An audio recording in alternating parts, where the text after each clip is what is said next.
अस्सलाम वालेकुम जी, good afternoon. कैसे हैं आप? खैरियत से हैं? ठीक ठाक हैं? जहां जहां भी रहें, अल्लाह ताला आपको अपनी हिफ्ज़ मान में शाद और आबाद रखे। बात करते हैं जी, आज डॉन में एक बहुत अच्छा आर्टिकल छपा है। उस आर्टिकल पे बात करते हैं। लिखने वाले दोनों प्रोफेशनल्स हैं, वर्ल्ड बैंक के लिए काम करते हैं। उन्होंने पाकिस्तान के मौशी और समाजी मसाइल का एक मुख्तसर जायज़ा लिया है और 5 कंक्रीट स्टेप्स बताए हैं। 5 वो बुनियादी मरकज़ी मसले जिनको हमें एड्रेस करना होगा, जिसके बाद कोई उम्मीद की जा सकती है कि हम मिडिल दुनिया के इस मोहल्ले में हमारा जो ख़ानदान है वो एक मिडिल इनकम ग्रुप में शामिल हो सकता है, यानी दरमियाना तबका जिसे कहा जाता है मौशी तौर पर। उस पर बात करते हैं। उसके अलावा जो पीटीआई का शोर मचाना लेवल प्लेइंग फील्ड के लिए, कुछ उस पर बात करते हैं। मुख्तसर सा तज़किरा सरताज अजीज़ साहब का जो दुनिया से चले गए और एक बहुत अरसे से ड्यू है ताज़ियत, जो मैं व्लॉग में नहीं कर सका, एसएम ज़फ़र साहब, उनका भी जिक्र मैं अपनी गुज़ारिशात पेश कर दूंगा। सबसे पहले तो डॉन का ये आर्टिकल है। ये आर्टिकल जो है, ये चूंकि लिखने वाले प्रोफेशनल्स हैं, ये वो मंशूर एक तरह से कहिए 5 नुकात में इन्होंने दिया है जो पाकिस्तान की किसी भी सियासी जमात से बेहतर मंशूर है। बहुतों के तो खैर अभी तक सामने भी नहीं आए, लेकिन अगर कोई मंशूर है, होना चाहिए, तो ये वो 5 नुकात हैं। अगर कोई सियासी जमात इन 5 नुकात को उठा के, जो आज वर्ल्ड बैंक के प्रोफेशनल्स बता रहे हैं, इसका उर्दू में तर्जुमा करके इन्हीं 5 तक खुद को महदूद कर ले और अपना बात को कम्युनिकेट करने में कामयाब हो जाए, तो मेरा यह ख्याल है कि सोचता समझता हुआ जो एक शऊर वाला तबका है, इससे बेहतर मंशूर और नहीं हो सकता। 5 चीजों पर उन्होंने फोकस किया। पहली बात तो उन्होंने कही है कि ये जो ह्यूमन कैपिटल, यानी हमारी जो खुराक और ग़िज़ा के मसाइल हैं, सफाई के, साफ पानी के, सैनिटेशन के मसाइल हैं, मैं हैरान हो गया जी। आदमी को अफसोस होता है। 40% जो बच्चे हैं हमारे, 40%, यानी तकरीबन आधी आबादी हो गई ना। 40% बच्चे जो हैं उनकी स्टंटेड ग्रोथ है, यानी वो चूंकि उन्हें खुराक और ग़िज़ा नहीं मिलती तो उनकी जिस्मानी नशोनुमा ही नहीं हो पाती। कितने हैं जो 5 साल की उम्र पहुंचने से पहले हलाक हो जाते हैं। 70% बच्चे 10 साल के, जो हमारे 10 साल के जो बच्चे हैं पाकिस्तान में, 70%, यानी हॉरिफाइंग फिगर्स हैं, ये डरा देने वाले। 70% बच्चे हैं जो 10 साल के, जो दुनिया के मुकाबले में, जिनकी जो आप कहिए पढ़ना और तालीम का जो लेवल है वो उनके मैच नहीं करता। 70% जो हमारे बच्चे हैं 10 साल के, वो अपने दुनिया में जो उनके कंपेटिटर्स हैं वो उनसे ऑलरेडी दे लैग बिहाइंड, पीछे हैं वो। अब ये है मुकाबला करने की फ्यूचर की जो फोर्स हम तैयार कर रहे हैं। 2 करोड़ से ज्यादा बच्चा स्कूल से बाहर है। तो उन्होंने फोकस जिस बात पर किया है कि ये है वो चीज जिस पर आप फोकस करके, और ये वो मसला नहीं है कि सिर्फ सेहत पर आप वो करें, इसके लिए है साफ पानी, इसके लिए है सैनिटेशन, इसके लिए है जच्चा बच्चा के लिए एक साफ क्लीन माहौल। और इसको जो सबसे ज्यादा, यही उस आर्टिकल में भी लिखा हुआ है कि इन हालात को बेहतर करने के लिए सबसे ज्यादा जिस चीज की जरूरत है वो मजबूत मुकामी हुकूमतों का निजाम, यानी मजबूत मुकामी हुकूमतें होंगी जो ये करने में कामयाब हो सकती हैं, प्रैक्टिकली ज्यादा बेहतर करने में कामयाब हो सकती हैं। तो एक तो ये हो गया। आगे नंबर 2 वो ये कहते हैं कि टैक्स टू जीडीपी रेशो, यानी टैक्स का निज़ाम ज़ाहिर है कि बेहतर बनाया जाए। टैक्सेस अपने सारे के साथ, जो लोग टैक्स अदा करने नहीं अदा करते, यानी उसकी इस तरह से अगर उनको नेट में लाया जाए तो जो जालमाना टैक्स लगते हैं इनडायरेक्ट, एक तो इसमें कमी आ जाएगी ताकि गरीब को और आम आदमी को रिलीफ हो जाएगी। जिसको टैक्स देना चाहिए वो देगा अमीर, नीचे लोग बचेंगे। एक तो इसको बेहतर करने की जरूरत है। तीसरी चीज वो कहते हैं कि ये इकोनॉमिक मॉडल जिसमें अशराफिया को सारे के सारे प्रिविलेजेस हैं, यानी उनको फेवर करती, बहुत कम वो लोग हैं जो अशराफिया है, ज़ाहिर है, मालकान, सरमायादार, जागीरदार, यानी मिल मालकान और बड़े ट्रेडर्स, इनको जो फेवर करने वाली पॉलिसीज हैं उनका रुख मोड़कर आवाम की जानिब किया जाए। नंबर 3। नंबर 4, ज़राअत। पाकिस्तान एक ज़रूरी मुल्क है। यही जनरल आसिम मुनीर ने भी पिछले दिनों बड़ी इस पर तफसील से बात की थी। वो ये भी कह रहे हैं कि एग्रीकल्चर, ये सीधी सी बात है यार, अगर हमारी ज़राअत बेहतर होगी, ज़रूरी मुल्क होने के बावजूद हम इंपोर्ट करते हैं, डॉलर देते हैं, अगर हमारी ज़राअत इंप्रूव होगी, एक तो हमारी फूड सिक्योरिटी हमारी अपनी कौम को मिलेगी, दूसरी सबसे बड़ी 2 मार्केट्स हमारे पास है, चीन और इंडिया। हम क्यों एक अफगानिस्तान पे, पता नहीं क्यों, यानी सारी स्मगलिंग में जो है बर्बादी हो रही है। ये कार्टेल्स और माफिया, छोटे जहनों के, छोटे शऊर के लोग जो फौरन पैसा कमाना चाहते हैं किसी भी तरह, वो हमारी यानी बदनसीबी से हमारी वो पॉलिसीज रही, तरजीहात ही ये रही हुई हैं। इसको प्रॉपर डेवलप करके अगर आप एक लीगल ट्रेड की तरफ आए, ऑर्डर्स नहीं खत्म होते। तो ये एक सेक्टर चौथा। और पांचवा ये है कि पावर सेक्टर। पाकिस्तान के पास सब कुछ मौजूद है कि हम सस्ती बिजली बना सकते हैं, लेकिन जिस तरह से हमने अपनी जान फंसा ली हुई है, इसके साथ तरक्की मुमकिन नहीं है। तो ये है 5 बहरहाल वो बुनियादी बातें जिस पर फोकस करके, और आगे जो उन्होंने टाइमलाइन दी है वो मेरे लिए बड़ी इंटरेस्टिंग है, क्योंकि वो रियल है, हकीकी है। ये जो कहानियां होती हैं ना कि हम कोई गुलाम हैं तो हमारी इज्जत तो हमारी, ये सब मदारी हैं जो सस्ते जज्बात बेचते हैं। हकीकत ये है कि जो इन्होंने इस आर्टिकल में टाइमलाइन दी है कि इन 5 चीज़ों पर फोकस करके पाकिस्तान अगर आज चलना शुरू करे 2024 में, तो हम 2047 तक, यानी करीब 24-25 साल में, 2047 तक, 23-24 साल में हम दुनिया के इस मोहल्ले में, यानी मुल्कों की इस बरादरी में, पाकिस्तान एक मिडिल इनकम ग्रुप में आ सकता है। यह है रियल पिक्चर। आज आप शुरू करें तो आपको कम से कम इतने साल, 2047, जब पाकिस्तान को बने हुए 100 साल मुकम्मल हो जाएंगे। 1947 से बना था, 20 साल।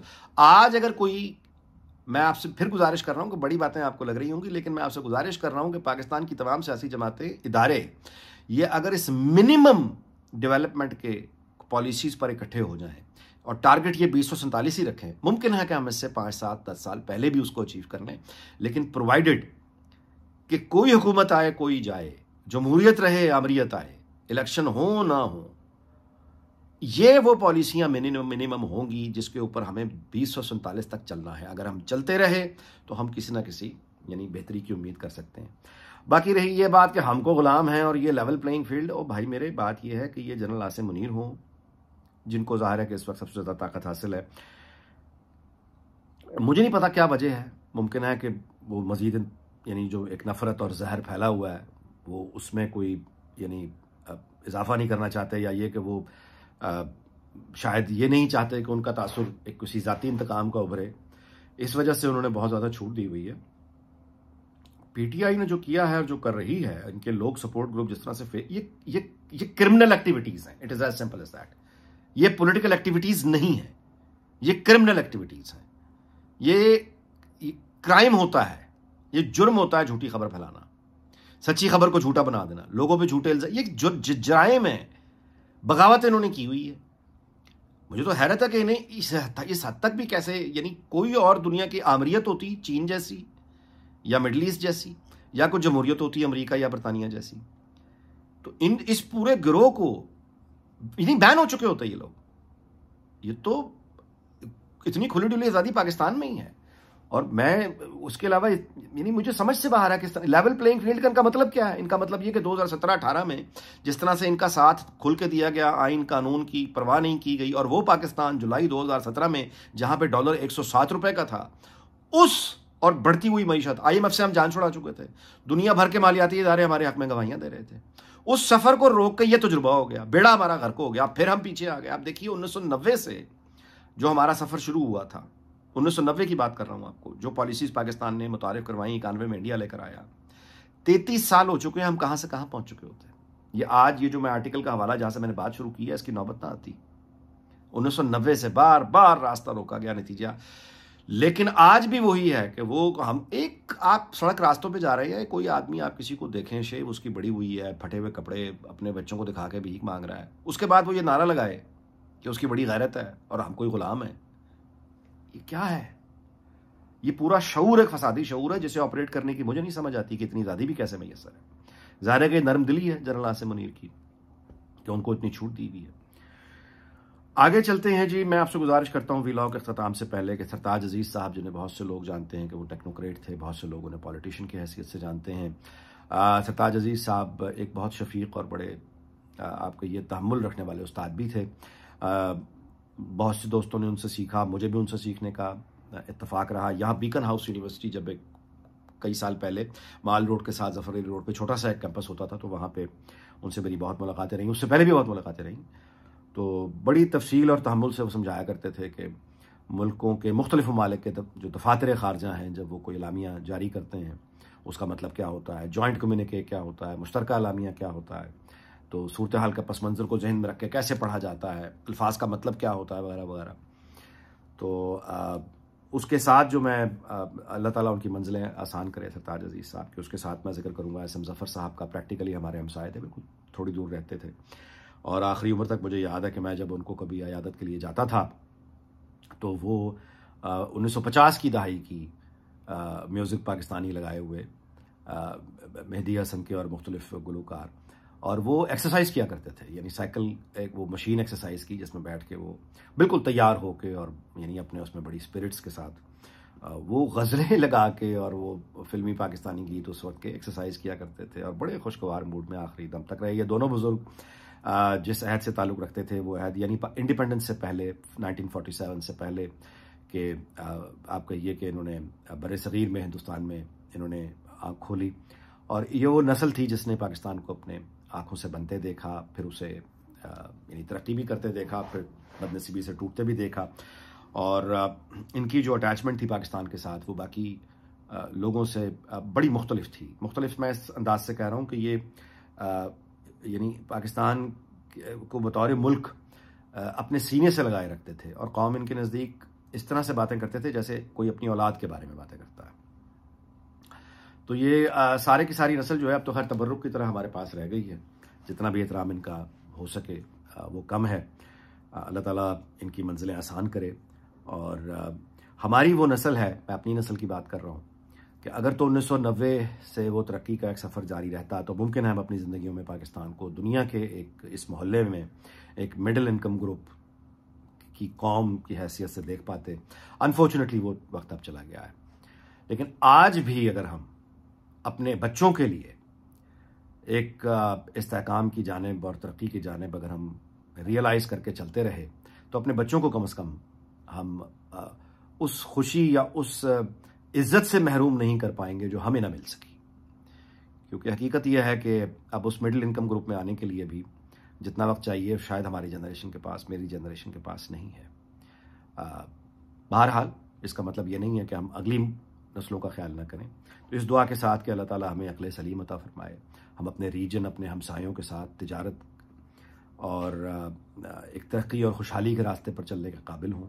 हम अपनी नस्लों का अल्लाह करे कि ये बहुत स्टैगरिंग फिगर्स हैं, ये नशोनुमा कम से कम खुराकी अपने बच्चों को पूरी दे सकें, जो कि ख़ुद को ज़रई मुल्क कहलाता है, और पाकिस्तान फले और फूले। इस दुआ के साथ आपसे इजाज़त चाहता हूँ। अगले वीडियो में मुलाकात होगी। अपना बहुत ख्याल रखिएगा। अल्लाह हाफ़िज़।